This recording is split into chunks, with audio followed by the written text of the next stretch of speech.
विशेष bulletin जो आपके लिए देश की आर्थिक राजधानी से जुड़ी सभी ताजा खबरें लेकर आता है। आइए नजर डालते हैं इस हफ्ते महाराष्ट्र की बड़ी सुर्खियों पर।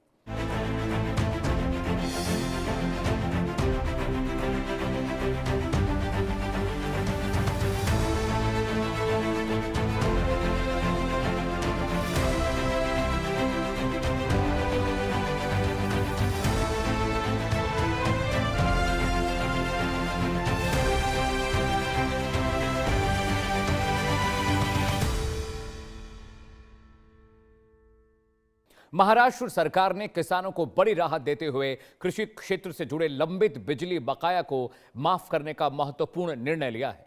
मुख्यमंत्री देवेंद्र फडणवीस ने कहा कि इस फैसले से हजारों किसानों को नए कृषि विद्युत कनेक्शन प्राप्त करने में सुविधा होगी। मुख्यमंत्री देवेंद्र फडणवीस ने घोषणा की है कि राज्य सरकार किसानों के लगभग 48,000 करोड़ रुपए के लंबित कृषि बिजली बिल माफ करेगी। इस निर्णय का उद्देश्य किसानों पर पुराने बकाये का बोझ कम करना तथा उन्हें नए कृषि विद्युत कनेक्शन उपलब्ध कराने का मार्ग प्रशस्त करना है। मुख्यमंत्री ने कहा कि पुराने बकाये के कारण बड़ी संख्या में किसान नए बिजली कनेक्शन प्राप्त नहीं कर पा रहे थे। अब इस बाधा को दूर कर सिंचाई सुविधाओं का विस्तार होगा और कृषि उत्पादन को नई गति मिलेगी। यह निर्णय राज्य सरकार की किसान हितैषी नीतियों का हिस्सा है। कृषि क्षेत्र में निवेश, आधुनिक तकनीकों के उपयोग और किसानों की आय बढ़ाने के उद्देश्य से सरकार लगातार विभिन्न कल्याणकारी योजनाओं को आगे बढ़ा रही है।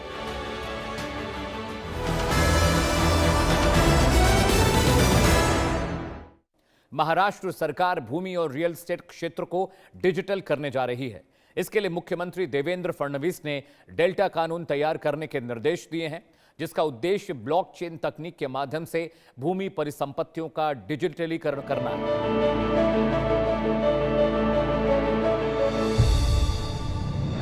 मुख्यमंत्री फडणवीस ने Maharashtra digitization and exchange of land token assets यानी DELTA एक्ट का मसौदा तैयार करने के निर्देश दिए हैं। प्रस्तावित कानून के माध्यम से ब्लॉकचेन तकनीक का उपयोग कर भूमि और रियल एस्टेट परिसंपत्तियों का डिजिटलीकरण किया जाएगा। मुख्यमंत्री ने कहा कि पूरी प्रक्रिया डिजिटल होगी और संपत्ति धारकों को अपनी परिसंपत्तियों के बेहतर आर्थिक उपयोग का अवसर मिलेगा। इसके लिए सेबी, विशेषज्ञों और विभिन्न हितधारकों की समिति व्यापक कानूनी ढांचा तैयार करेगी। राज्य सरकार का लक्ष्य वर्ष 2030 तक महाराष्ट्र को $1 ट्रिलियन अर्थव्यवस्था बनाना है। यह पहल संपत्ति लेन देन को अधिक पारदर्शी, आधुनिक और आर्थिक गतिविधियों के लिए उपयोगी बनाने की दिशा में महत्वपूर्ण कदम मानी जा रही है।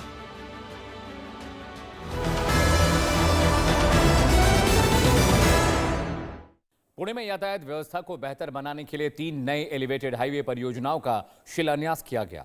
मुख्यमंत्री देवेंद्र फडणवीस, केंद्रीय मंत्री नितिन गडकरी और उप मुख्यमंत्री सुनेत्रा पवार ने इस अवसर पर परियोजनाओं की आधारशिला रखी।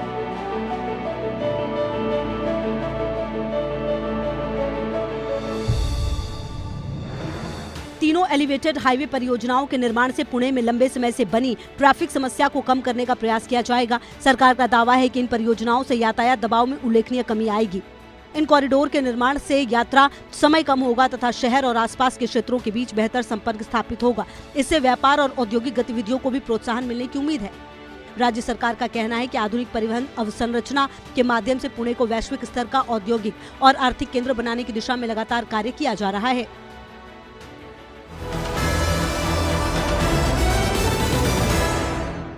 आगामी आषाढ़ी एकादशी वारी को लेकर महाराष्ट्र सरकार ने तैयारियां तेज कर दी हैं। उप मुख्यमंत्री एकनाथ शिंदे ने पंढरपुर पहुंचकर व्यवस्थाओं का जायजा लिया और अधिकारियों को आवश्यक निर्देश दिए हैं।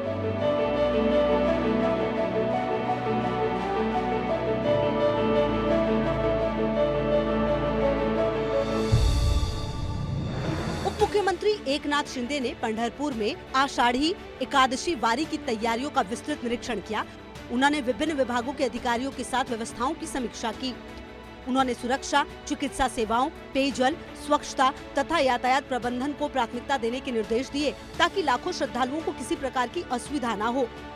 राज्य सरकार का कहना है कि प्रशासन पूरी प्रतिबद्धता के साथ कार्य कर रहा है ताकि आषाढ़ी वारी शांतिपूर्ण, सुव्यवस्थित और श्रद्धालुओं के लिए सुखद अनुभव बने।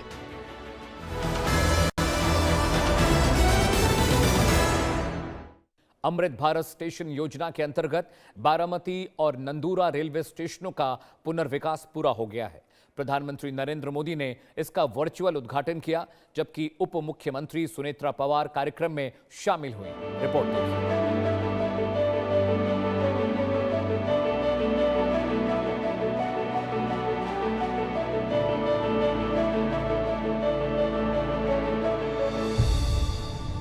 उप मुख्यमंत्री सुनेत्रा पवार ने कहा कि बारामती रेलवे स्टेशन का पुनर्विकास पश्चिमी महाराष्ट्र के आर्थिक, औद्योगिक, शैक्षणिक और कृषि विकास की दिशा में महत्वपूर्ण उपलब्धि है।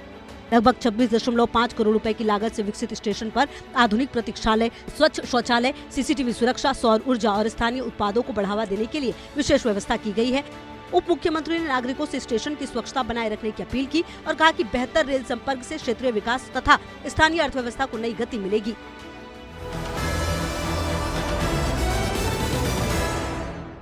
तो ये थी इस हफ्ते महाराष्ट्र की मुख्य और बड़ी खबरें। आप देख रहे हैं हमारा विशेष बुलेटिन नेक्स्ट इन महाराष्ट्र। देश और दुनिया की तमाम बड़ी खबरों के लिए